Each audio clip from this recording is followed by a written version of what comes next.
on! Can you see the veins bursting in my arm, Shems? Come on! Can you see that? Come on! Come on! Come on! Passion! Desire! Passion and desire! Come on! I said, look at the strength! Look at the strength!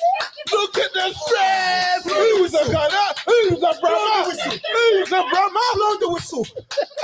Blow this whistle! That is the wildest thing he said today. And I didn't Man said, look at the strength, you know. When I spit bars in the ring, man, I go hard like Santan. Yeah, bruv. It's that time though, innit? If you're a Tottenham fan, bro, it's time to get excited, innit? Toby, man. Toby, I swear, this guy is every time I speak to him, it doesn't matter what show, I just lose it. But like we just argue constantly. This brother's is just jarring, man. These Tottenham fans, I can't take it. Even X as well, sending for the Chelsea content creators is mad.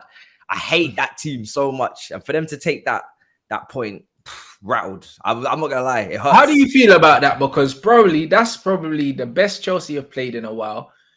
Like they didn't give Tottenham anything, and yet Tottenham still got something. Like it's the ref, bruh. I'm sorry, but them officials, like, yeah, Kai should have taken his chance. I'm pissed about that. Bruv, and Sterling as well. Let's not just blame well. the officials, bro, because your players, bruv, missed enough chances, man. Like you should have won the game regardless of.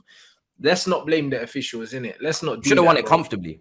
Yeah, you should have won the game comfortably. Your players didn't take their chances in it. Like I hear lots of these Chelsea fans saying they've got previous with Anthony Taylor and all that. That's all well and good, but let's address the fact that you've got 2 weeks left of the window. You have no striker, and Kai Havertz is fucking awful, bro. Like he was good that game. I outside of the finish, good at what? The chance that he missed, his hold-up play was good, bro. His hold-up, he's winning his aerial duels. He was pressing from the front. He was doing everything Ten Hag would want him to do, bro. Ten Hag would love that shit. No, you're outside right. Of the finish, outside of the finish. You're right. Horrendous. You're right. Ten Hag would love a player like him because that's the style of football we play. But, bruv, you man need goals, blood. Yeah, we do. We do. You got 2 goals from your centre-halves, innit? Like, you spent money on Raheem Sterling. Yeah. And you should have got fucking Gabriel Jesus probably. Or you should have tried to sign both of them, but you still need another attacker. You could argue you probably need 2 more. 100%. 100%. Like this is the same. You need same 2 more. season. You didn't replace Timo, did you? So you let Timo go. So yeah, you need Timo's gone as well. Yeah, like to be honest, you guys are looking at Ziyech, so Ziyech could go as well. Are we actually looking at him though? Or is that just? I think you guys are. I read that it was Ten Hag's priority, and he doesn't fit into the way we play. So if the offer makes sense, that may happen. Then we could make more space. I'm happy to make as much space for new attackers as possible. I'm not gonna lie to you because it's not like any of them are standing out and stepping up to the plate. The miss from Kai, I don't know how he misses that. Like it's harder to miss than it is to score. Much harder. It's nuts. Mason cutting in on his right foot and just ballooning it over was nuts. Sterling as well. So it's like. But this is the same as last season. Start of last season, all the goals were from defenders. It was like Silva, Rudiger, Trevor Chalobah, Reece James, Chilwell, same thing. So, but we've only made 1 attacking signing. So I'm not really surprised that we still have finishing issues. It's the same players outside of Sterling. And I even said about Sterling, as much as I like what Sterling can bring, Sterling's finishing is very hot and cold. Yeah, it leaves a lot to be desired, isn't it? It's more cold than it is ever hot. So it doesn't surprise me. That's crazy, man. So what do you think? Do you think you're gonna get Aubameyang? What's this like? I don't know. Apparently Barca want 20 million. And also, if Barca do get 20 million pounds, what does that say about Arsenal getting rid of him and terminating his contract? That means Arsenal probably could have got money for him. Like, do you think that Arsenal owners, I don't know, kind of bottled it? Maybe they got put under pressure by the manager and they just had to move him on quickly. But if there's still resale value in Aubameyang, boy, I don't know, bro. They could have fumbled the bag a little bit. I think it's us being desperate at this point. Like, I know he's worked with Tuchel before, but that was like 10 years ago. Do you know what I mean? So I think it's us being desperate. I don't really see this as, the player has a lot of value at this point. I think he's made his for me, that Barcelona move was meant to be his final move, his final big move. For him to be coming back to us, but let's make it clear, he wasn't our target. We wanted Rafinha, we wanted Dembele. You know, we missed out on all of our targets in the attacking areas, and now towards the end of August, we're starting to see the Aubameyangs come up, the Arnautovic's for you guys come up. These are not real targets. This is desperation. So that's how I see it. I see it as us being desperate. Now, if he was to come in on a loan, then cool. But listen, a permanent for 20 million euros, I think personally we could do a bit better in terms of either scout, you know, look around, or just even try and get a loan deal done. I don't really feel like he's an out solution. I know people are seeing the finishing's not great and saying, oh, put Aubameyang into that and brilliant. But I wanted Gabriel Jesus for a reason, and that's because he, for me, can do a bit of everything. And I think Aubameyang lacks in certain areas that will take away from the team again. And I'm talking about, you know, link-up play, going past players with his dribbling, things like that in general play when we're trying to create clear-cut opportunities. If it was as simple as just put someone up front and just service them, then Lukaku would have worked out and Werner would have worked out. But at the end of the day, we need someone that can kind of involve themselves in every facet of play.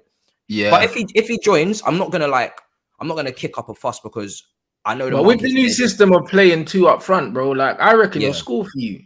He probably will get goals. He probably will. But as long as it's not a long-term contract, I'll be all right. I just don't want him to come in on like some 2 or 3 year deal, and then it blocks off moves for better players in the next transfer windows. Because Aubameyang's not a long-term solution, or even a medium-term solution. He's just literally like a stopgap. So, and you could argue there's other players out there that are better that you could bring in. Do you know what I mean? Even still in this market. So, but at this point, beggars can't be choosers, I guess. But I said the same thing with Lukaku. Who would those players be, though? Who would those players be?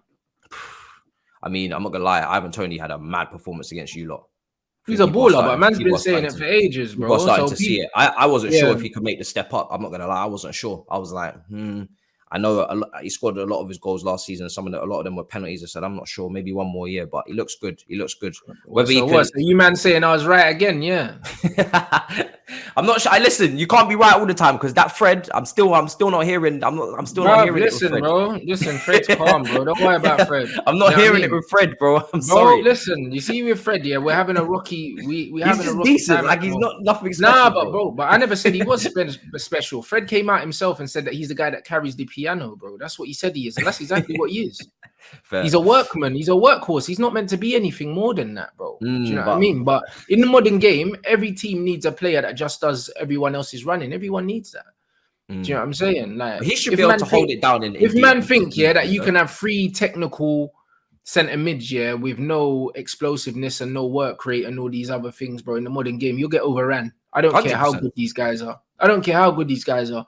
Do you know what I mean? So. But why can't Fred hold it down in midfield as a DM? Because he. What do you mean hold it down? He's not a DM, Matisse. That's not right. You can't ask a box to box, combative midfielder that literally he's just there to break the play up. That's what he's there for. You can't ask him to. That's what I'm saying. Like, why can't he try and translate? Because listen, I hear it. Some players, but that's not his. That's not his game. That's not right, Matisse. You can't do that. Does he not have? That's like saying, why can't Aubameyang turn into someone that holds up the play and links and stuff? It doesn't apply to everyone. It doesn't. But there's certain players that shouldn't apply to anyone. No, even Essien's a prime example. Way back when, this brother could play 4 or 5 positions at the highest level. He played right back, he played DM, he played box to box. Some players, if they have the tools, they can adapt. And I'm wondering why can't Fred? I don't agree with that. I don't agree with that.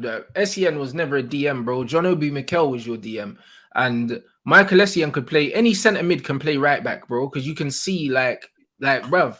If you think that the line is a player, you can't go over the line. So it's easy to play right back because you only have to play inside, bro. So if you're used to playing in the midfield, you can play right back. I've said that Fred can play left back. Of course he can, because he gets up and down and he just needs to play fucking 5-yard passes inside, bruv, overlap. It's an easy position to play if you're a central midfielder. Easy. Do you know what I mean? But most players cannot play 5 positions in football, Matisse. Most players cannot, bro. Most players can play one position. Maybe if you're lucky, they can do a job in another position. Do you know what I'm saying? They can do a job. Like Ruben Loftus-Cheek done a job, at right wing back. But that's because he's a central midfielder. It's easier to play as a right wing back than a central midfielder. So if anything, he had an easier job to do.